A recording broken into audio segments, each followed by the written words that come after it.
Everyone, welcome back to your very own channel Tania Singh. और आज हम लोग कंटिन्यू करने वाले हैं class 12 political science, United Nation and its organisation.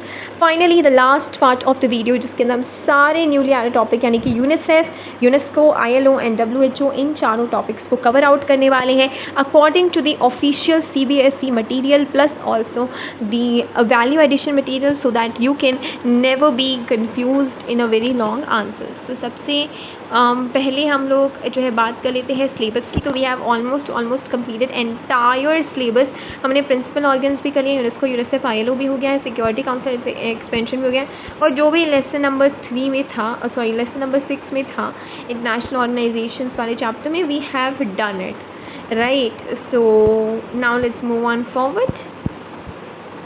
But before we start let me tell you, आपको इस चैप्टर के नोट्स जो है वो आपको मेरे टेलीग्राम चैनल में मिल जाएंगे, जिसका लिंक आपको डिस्क्रिप्शन में मिल जाएगा। तो आप जाइए एंड उस पर क्लिक कीजिए and you will reach up the channel. तो सबसे पहला हमारा टॉपिक रहता है यूनेस्को, जिसका सिंबल आप यहाँ पर आराम से देख रहे होंगे। दिस इज़ द यूनेस्को, नाम भी ही लिखा हुआ है राइट। ये यूनाइटेड नेशन का जो है फुल फॉर्म रहता है United Nations Educational, Scientific and cultural Organisation, जो कि 4 नवंबर 1946 में एस्टेब्लिश किया गया है। इसके जो हेडक्वार्टर्स है वो पेरिस, फ्रांस में है, मिल जाएंगे पेरिस, फ्रांस में। यूनेस्को एक बहुत ही स्पेशल बॉडी है यूनाइटेड नेशन की, जिसका मेन ऑब्जेक्टिव रहता है as a name suggest education, scientific and cultural organisation, कि ये जो है एजुकेशन को प्रमोट करे, नेचुरल साइंस को प्रमोट करे, सोसाइटी एंड एंथ्रोपोलॉजी को प्रमोट करे, एंड कल्चर एंड कम्युनिकेशन को प्रमोट करे। पास्ट सेवरल ईयर्स से जो स्पेशल वर्क है यूनेस्को ने जो किया है, that is to promote the literacy, technical and educational training plus independent media etceteras all across its member nation, जितने भी उसके मेंबर्स हैं। सो आई होप ये जो education, scientific and cultural field में काम करती रहती है। आपने देखा होगा यूनेस्को वर्ल्ड हेरिटेज साइट्स होते हैं जिन्हें स्पेशली ये मनी देकर प्रोटेक्ट करती हैं। So I hope you might have heard about it. Then comes the UNICEF. UNICEF के बारे में आप देखिए, एक मदर है, एक चाइल्ड है in the logo right, olive branches के पास। So let's do that. UNICEF की फुल फॉर्म को लेकर बहुत ज़्यादा जो है प्रॉब्लम रहती है। United Nations International children's emergency fund, ये जो है इसकी फुल फॉर्म है according to the NCERT material. 1946 में इसको एस्टेब्लिश किया गया था by the United Nations General Assembly right. ये चिल्ड्रन की इमरजेंसी फंड है as a name suggest right. So जिसका मेन टास्क था इमरजेंसी फंड्स कलेक्ट करेंगी, चिल्ड्रन के लिए इमरजेंसी फंड कलेक्ट करती थी, प्लस डेवलपमेंटल वर्क जो भी होगा children related all around the world. ये सब जो है एक्चुअली में मदद करता है टू एनकरेज द वर्क जो कि चाइल्ड की हेल्थ और बेटर लाइफ को प्रमोट करे। इसकी हेडक्वार्टर्स जो है वो आपको न्यूयॉर्क, यूनाइटेड स्टेट्स में मिल जाएंगे। एंड यूनिसेफ जो है वो successfully 193 countries all over the world काम कर रहा है। अब इतना आपका मटेरियल दे रखा था in the NCERT, but clearly it is fine and good for 3 or 2 marks question, but when it comes to maybe the 6 marks question, I just feel that maybe this is not sufficient, because according to the current trend जो NCERT है, जो CBSE questions दे रहा है, maybe they are giving the questions जिसके अंदर material is quite very less as compared to the question. मतलब जिस पे मटेरियल कम होता है उस पर बहुत बड़े मार्क्स वाला क्वेश्चन दे देते हैं, और जिस पे बहुत ज़्यादा मटेरियल होता है उसको कम मार्क्स में दे देते हैं। So for that sake I just really feel कि आपको थोड़ा सा इसके अंदर वैल्यू एडिशन की ज़रूरत है right. So for that sake I have done it. So United Nations International Emergency Fund का जो है सक्सेसर है यूनिसेफ। अब ये क्या बात हुई, यूनिसेफ ये है या वो है? तो मैं आपको बताती हूँ, ये एक्चुअली में 11 दिसंबर 1946 न्यूयॉर्क में ये क्रिएट किया गया था पर United nation relief rehabilitation administration, ताकि जो है रिलीफ प्रोवाइड कर पाए चिल्ड्रन एंड मदर्स जो कि वर्ल्ड वॉर सेकेंड में इफेक्टेड हुई थी। तो यानी कि यूनिसेफ पहले जो है टेम्पररी बेसिस पे बना था, जो भी वर्ल्ड वॉर सेकेंड में जो भी चिल्ड्रन एंड मदर्स की हालत हुई थी उसको के लिए।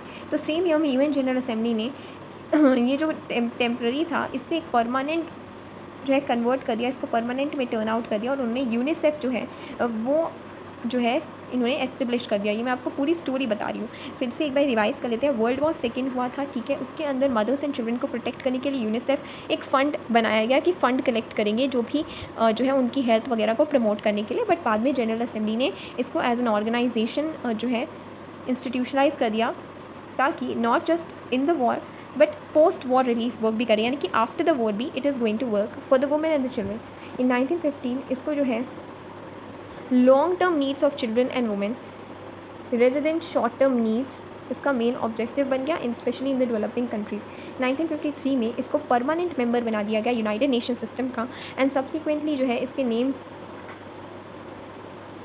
इसका जो है करंट फॉर्म चेंज हो गया, लेकिन इसका जो ओरिजिनल एक्रोनिम था that remains the same right. तो यानी कि इसके अंदर मदर क्यों नहीं है, ये आपको समझ में आया। United nation international children emergency fund है, लेकिन ये वर्क चिल्ड्रन प्लस उनकी मदर दोनों के लिए करता है।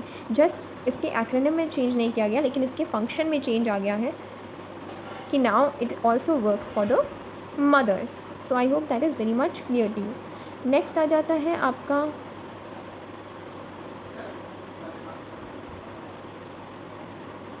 International Labour Organisation, the topic right ILO। यहाँ से आपका वैल्यूडेशन मटेरियल और ये आपका NCERT है।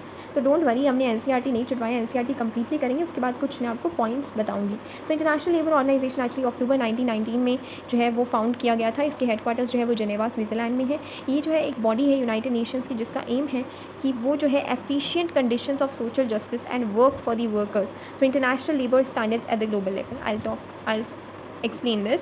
एक्चुअली में वर्कर्स के फील्ड में काम करती हैं, ये इंश्योर करती हैं कि जो लेबर्स हैं, जो वर्कर्स हैं, उनके साथ जो है सोशल जस्टिस हो, उनके रिगार्डिंग जो है वो एक लेबर स्टैंडर्ड्स फिक्स करती है जो कि ग्लोबल लेवल में होगा। Labour standards in the sense that fixed minimum wages, equal pay for equal work, man women के लिए फिक्स्ड वर्किंग आवर्स, ये जो लेबर कंडीशंस हैं उनके कुछ स्टैंडर्ड्स जो है वो फिक्स आउट करती हैं। प्लस ये women as well as male workers को जो है इंसेंटिव देती हैं, बढ़ावा देती हैं, प्रोत्साहन देती हैं in doing the productive work. And also जो सेफ्टी कंडीशंस हैं, जो पैरिटी मतलब इक्वलिटी कंडीशंस जो हैं, सेल्फ रिस्पेक्ट को देखते हुए कंडीशंस जो है वर्क प्लेस में ऐसे कंडीशंस हों, राइट, उनके वर्क प्लेस की कंडीशंस को इम्प्रूव करने में काम करती है। इसके बारे में कुछ इंटरेस्टिंग फैक्ट्स जो आप लिख सकते हैं as a value addition material is that की first and the oldest specialised agency है UN की, राइट। इसमें आपको 1 मार्क क्वेश्चन में भी क्वेश्चन बोल सकते हैं कि ओल्डेस्ट इनमें से कौन सी है, राइट।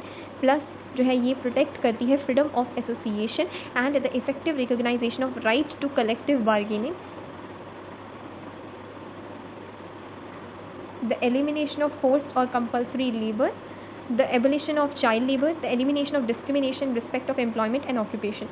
ये सारे जो है एक्चुअली में इसके कुछ फंक्शंस रहते हैं। नंबर 1 क्या, फ्रीडम ऑफ एसोसिएशन को प्रोटेक्ट करना, यानी कि लेबर्स का राइट है कि वो एसोसिएशन बनाकर अपनी जो है प्रोटेस्ट या स्ट्राइक कर सकते हैं। प्लस कलेक्टिव बार्गेनिंग का भी उन्हें राइट है कि वो एक्चुअली में बार्गेन कर सकते हैं, चाहे वो अपने वेजेस को लेकर हो, चाहे किसी भी चीज़ को लेकर हो। फोर्स्ड लेबर जो है इसको एलिमिनेट करने का इनका फंक्शन रहता है। चाइल्ड लेबर को हटाने का फंक्शन रहता है। प्लस जो है इन रिस्पेक्ट ऑफ एम्प्लॉयमेंट जितनी भी डिस्क्रिमिनेशन है, caste, class, religion, sex, place of birth, किसी को भी लेकर जो भी है दे वर्क इट आउट।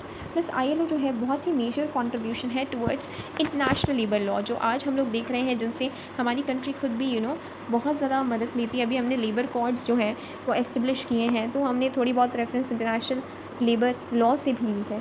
तो यस, इनका मेजर कंट्रीब्यूशन रहा है कि इन्होंने इंटरनेशनल लेबर लॉ बनाया है। देन इट्स WHO का सिंबल बहुत ही इंटरेस्टिंग है। यहाँ पे देखिए आप, स्नेक बना हुआ है, पूरा वर्ल्ड है और स्नेक भी बना हुआ है। द वर्ल्ड हेल्थ ऑर्गेनाइजेशन के बारे में कोई भी जो है आपको इन्फॉर्मेशन NCERT मटीरियल में भी नहीं दी हुई है, प्लस NCERTs में भी नहीं दी हुई है। तो ये हमारा जो है खुद से ही इस टॉपिक को बनाया है। सो WHO जो है एक स्पेशलाइज्ड एजेंसी है यूनाइटेड नेशन की, जिसका मेन काम रहता है पब्लिक हेल्थ को देखना, राइट। कोविड-19 में हम सब ने WHO का नाम तो सुना ही होगा, राइट।